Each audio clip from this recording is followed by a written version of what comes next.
صباح النور، أهلا بكم مشاهدينا وأسعد الله أوقاتكم مع حوار جديد وشخصية ريادية جديدة.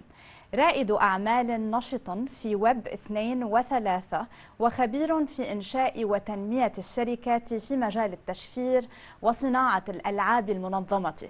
ضيفنا أيضا هو مستثمر من المقام الأول في التكنولوجيا المالية والعديد من المشاريع في مجال التشفير، بما في ذلك بروتوكولات الطبقة الأولى وموفري المشتقات المشفرة وحلول الوصاية المؤسسية.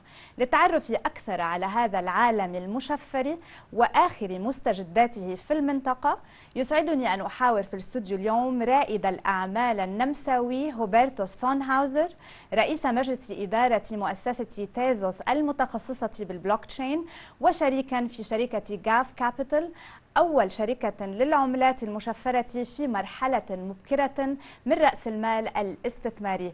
Good morning, Hubertus. Nice to meet you. Good morning. Good morning. Hubertus, like we were saying in the introduction, and sorry, it's in Arabic, we were saying that you play and hold so many hats.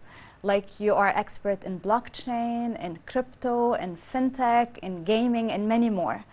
Which of those areas you see is the fastest moving or developing in the area? And can we say it's Bitcoin because of its like high performance in the past decade? Yeah, well, I mean, if you look at it in a more holistic view, the GCC has always been the region, one of the regions in the world with the fastest growing tech adoption, particularly in mobile. Very young demographics, very tech-savvy population, very high smartphone penetration, 100% compared to the industry average of 60 on the worldwide scale. So this is a very fertile ground for the growth of mobile applications like fintech or gaming and digital. Absolutely, absolutely. And Hubertus, like now, I think it's the talk of the town, the announcement which came very recently about Dubai World Trade Center setting a specialized crypto zone and its deal with Binance. How do you see this impacting the whole crypto ecosystem in the region?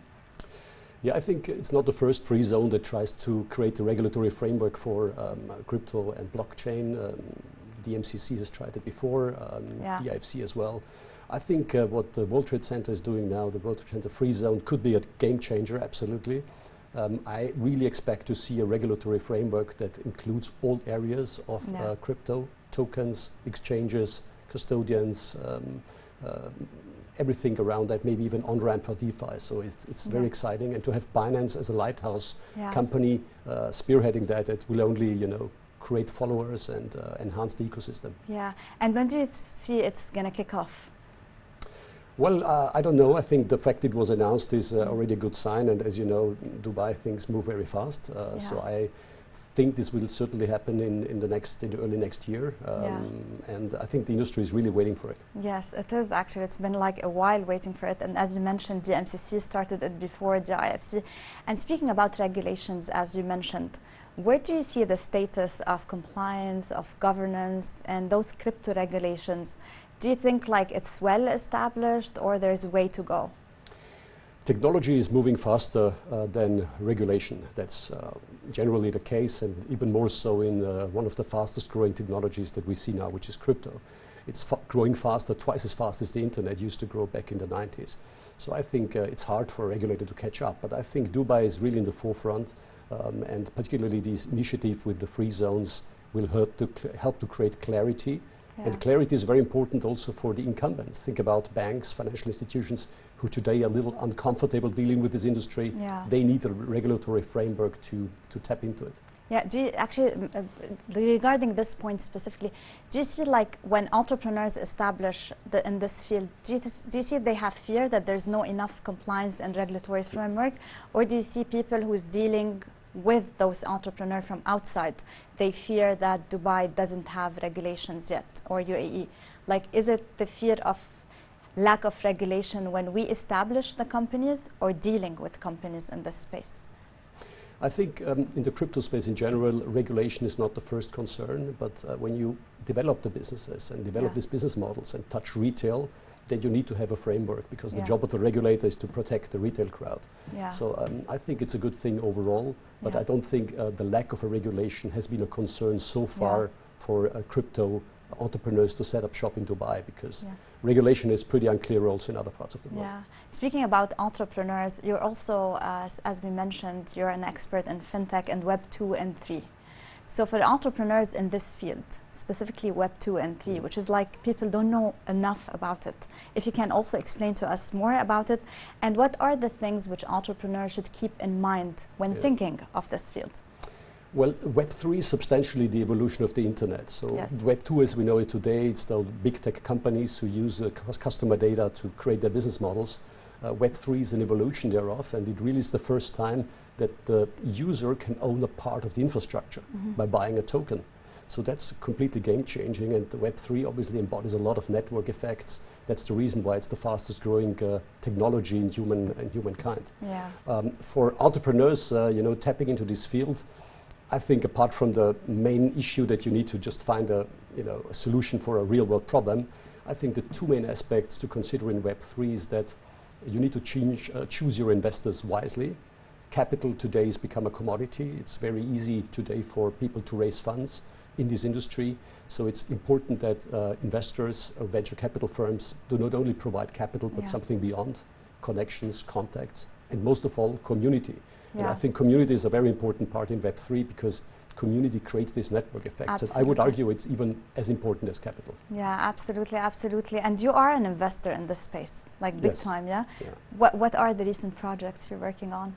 Well, we invest with GAF Capital mainly in, obviously, exclusively in Web 3, but the main focus was infrastructure around Metaverse, DeFi,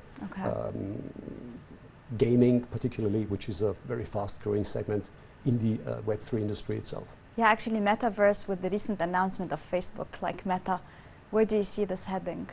No, it's a big conversation and discussion going on in the industry. Meta, the one Facebook wants to realize is obviously, a centralized version of the Metaverse. Facebook is a centralized tech company, and the whole idea of Web 3 is decentralization. Yes. So it's basically that users can own, as we said before, own part of the infrastructure, and even more so, this is important in Metaverse, which will become basically a digital real estate. So I'm curious to see how this will play out. I think there will be many other Metaverse projects coming up, Sandbox, etc., that will try to grab the land, and we will see which part is more appealing to customers. Yeah, absolutely. I think we should stay tuned to know more about that. Totally. And Hubertus, why did you have many businesses, and why did you choose Dubai as the main hub for some of your businesses? Why it's important to encourage people to come invest in the region? Well, the original reason why I set up my first business was a mobile games company called Babil here in the region in 2011. This was simply because of the very healthy demographics. This one which was acquired by Nasdaq, right? It was acquired by Stillfront, which is a Nasdaq-listed company. Yes. By the way, Stillfront recently acquired also Jawaka, which is the largest mobile games deal ever in history in the Middle East. But the reason I came here was really demographics. And then, going forward, I choose to stay here when we sold the company because of the forward-looking business environment. So the government, embracing new technologies. And apart from all these technical factors, let's face it, Dubai is a great place to live. Yes. World-class security, infrastructure, so it's feeling very welcome. All of your businesses are here, or most of them? My holding companies are here, but obviously I'm involved in businesses that also have subsidiaries or offices elsewhere in the world. Okay, perfect. Hubertus Thonhauser, thank you so much for being with us today. Thank you so much, Ala. Thank you. وهلأ بنعود لكم زملائنا بمركز الأخبار لاستكمال فقرات إكسبو هذا الصباح.